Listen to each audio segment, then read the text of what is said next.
عن مخرمة بن بكير قال وحدثنا هارون بن سعيد الأيلي قال حدثنا ابن وهب قال أخبرني مخرمة عن أبيه عن عمرو بن سليم الزرقي أنه قال سمعت أبا قتادة الأنصاري يقول رأيت رسول الله صلى الله عليه وسلم يصلي للناس وأمامة بنت أبي العاص على عنقه فإذا سجد وضعها.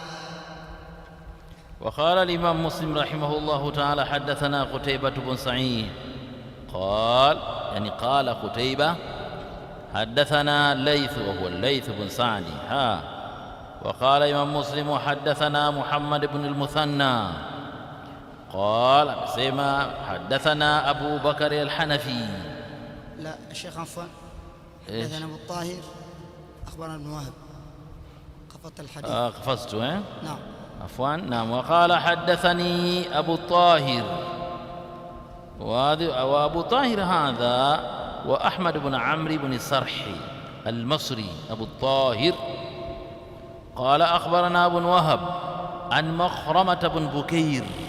ومخرمة هذا مخرمة بن بكير بن عبد الله بن الأشج القرشي مخرمة بن بكير بن عبد الله بن الأشج القرشي رحمة الله تعالى عليه وقال حدثنا هارون بن سعيد الأيلي قال حدثنا ابن وهب قال أخبرنا مخرمة عن أبيه وقابياك وأبوه هو بكير بن عبد الله عن عمرو بن سليم الزرقي أنه قال سمعت أبا قتادة الأنصاري رضي الله عنه يقول رأيت رسول الله صلى الله عليه وسلم يصلي للناس سنلمون متوم سلم يصلي watu وأمامة بنت أبي العاص على عنقه na umama huyu binti Abi al-As akiwa katika shingo yake فإذا سجد وضعها.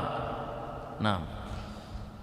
قال رحمه الله تعالى وحدثنا قتيبة بن سعيد قال حدثنا ليث قال وحدثنا محمد بن المثنى قال حدثنا أبو بكر الحنفي قال حدثنا عبد الحميد بن جعفر جميعا عن سعيد المقبوري عن عمرو بن سليم الزرقي سمع أبا قتادة أنه سمع أبا قتادة يقول بينا نحن في المسجد جلوس خرج علينا رسول الله صلى الله عليه وسلم بنحو حديثهم غير أنه لم يذكر أنه أما الناس في تلك الصلاة.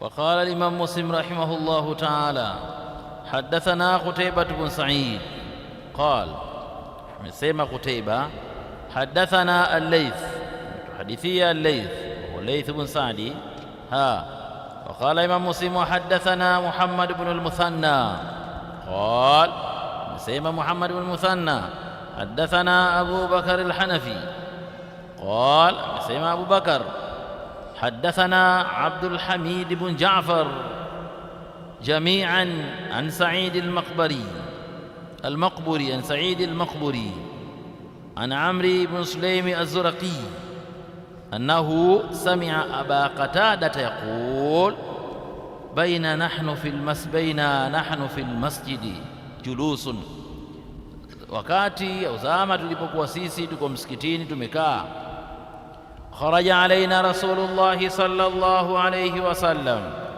akatokea mtume sallam binahwi hadithihi mfano hadithi hizo tangulia ghaira annahu lam yadhkur annahu amma an-nas isipokuwa yeye Said al-Maqbari akutaja kwamba mtume sallama aliswalisha watu tofauti na hizo riwaya tatu zilizotangulia nyuma fi tilka sala katika sala hiyo almuhim kwamba aliswali na mtoto akina kutaja kwamba je aliswalisha watu la lakini hadithi tangulia imeona kwamba mtume sallallahu alaihi wasallam kana ya ummu yusalli linnasi yakiwasalisha watu.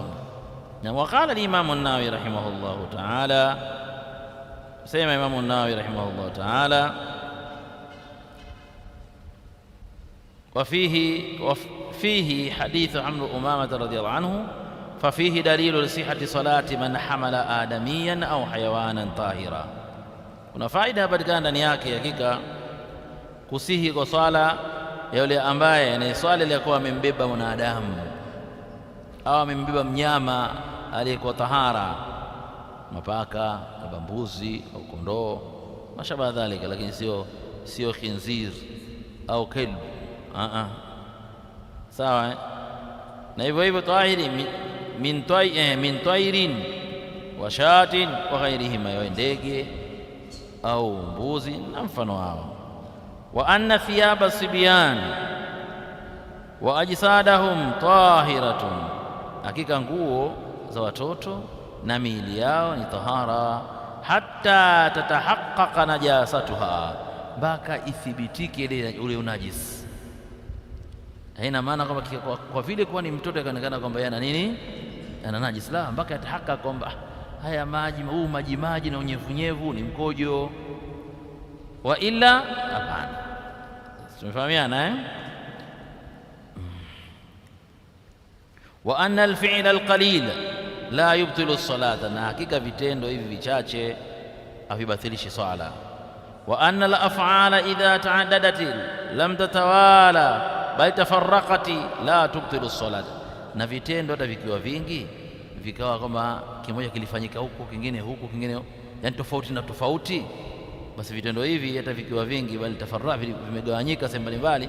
Ina maana raka ya kwanza alifanya hivi, sawa, ikaja alipokuwa amesimama, mara alipokuwa amerukuu anainuka akamnyanyua, sawa, akaenda alipokuwa anaenda kusujudu akamweka akasujudu pale akamaliza, alipotaka kusimama akamnyanyua. Vitendo hivi ambavyo si mtawali la yubtilu salati, yaqulu Imam Nawawi rahimahullah ta'ala.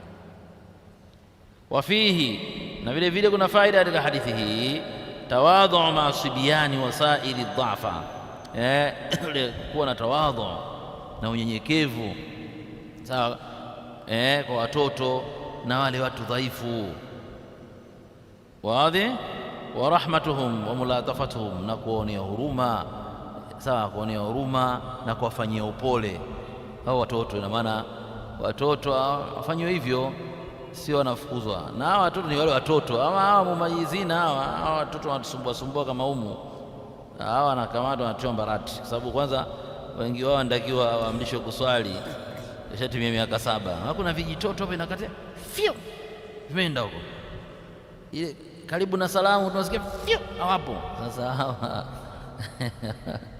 hawa wanatakiwa wazazi wao wawadhibiti hawa watoto, sababu hapa karibuni wanawasumbua waumini wao wenyewe. Wanatakiwa kipindi cha swala wawe ndani ya sufufu, kama wametimia miaka 10, kama akifanya hivyo wanatakiwa wapate bakora kidogo, wapate zile bakora zinaitwa mbarati ili watie adabu. Naam, kwa hiyo haya ni maneno ya Imam An-Nawawi rahimahullahu ta'ala kuonyesha kwamba vitendo hivi vyote alikuwa anafanya Mtume sala vijabatilisha sala, na amefanya hivi Mtume salama kwa ajili ya kuwaonesha watu kwamba jambo hili linafaa, jambo hili linafanya nini, jambo hili linafaa. Na maana mtoto kama ananinia analia mbebe mama, kama ni mama au baba mbebe mwanae asali naye, sio anamweka kwa kitoto kinalia mpaka kinakaa kwa sauti baba hapo swali inakuaje? Na imamu anaposikia hali kama hiyo, ghasia za mtoto, basi afupishe swala kwa ajili ya waumini na yule mzazi au mlezi yule mtoto, kwa sababu tena na akimaliza swala tena haifai watu wakamtupia jicho yule mzazi au jicho la chuki, cheki hivi watu wengine, bwana watoto siwapeleke nyumbani. Hapana, inatakiwa watu wafanyie huruma watoto, upole, sawa. Hivi ndio alivyokuwa Mtume salam, na hivi ndio dini inafundisha. Sasa wengi wetu sisi hatuna hiyo, mpaka nafikia kuna watu wengine hata kuwabusu watoto wao, na mbusu mtoto wako, kumbusu ucheza mtu ana shida. Yani kuna nakidhaini, kuna watoto zao yani wao ni simba, kaingia ndani watoto wote wameofyata, na kuna watu hao wamelegezea watoto mpaka vurugu. Yani mtoto hata akiambiwa acha aachi, akiambiwa acha aachi, leti yani haelewi aseme babake wala mamake, sababu jinsi anavyomlea vile katika hali ya tadlii kilaini. Mtoto akishika kisu lete hata baba anakanya, mwachie bibi atajiumiza huyo. anyang'anywe, kuna kuachiwa hapa, sisi tunafahamiana. Maana sasa kwa maslahi ya mtoto mwenyewe, lakini wazazi wengine wanaachia, wamwachia hawana aswati, ni mwache. Sasa imwache watoto wanakuwa jeuri. Sasa watu tunatakiwa tuwe katikati, tuwe katika mfumo wa katikati katika ulezi wa watoto wetu, sio tuwe mjitoto wamejeuri. Maana tunapataga shida Ramadhani hapa, mjitoto haielewi, unaweka walinzi kule hawasikii. Kwa sababu gani? Kwa sababu watoto wanaleleka katika pande mbili, kwa utaratibu wa kuwahurumia kupita kiasi, kuwadekeza, na utaratibu kwamba watu kuwa wakali kwa watoto mpaka mtoto hawezi kujiamini. Sasa hii hapana, takiwa we kama tunavyosoma hizo hadithi sallallahu alaihi wasallam.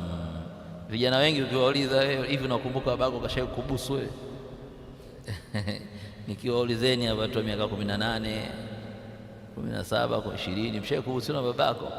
Wewe alimimi siwezi kuuliza kila mtu ajiangalie mwenyewe tu, lakini ndo baba zetu na sisi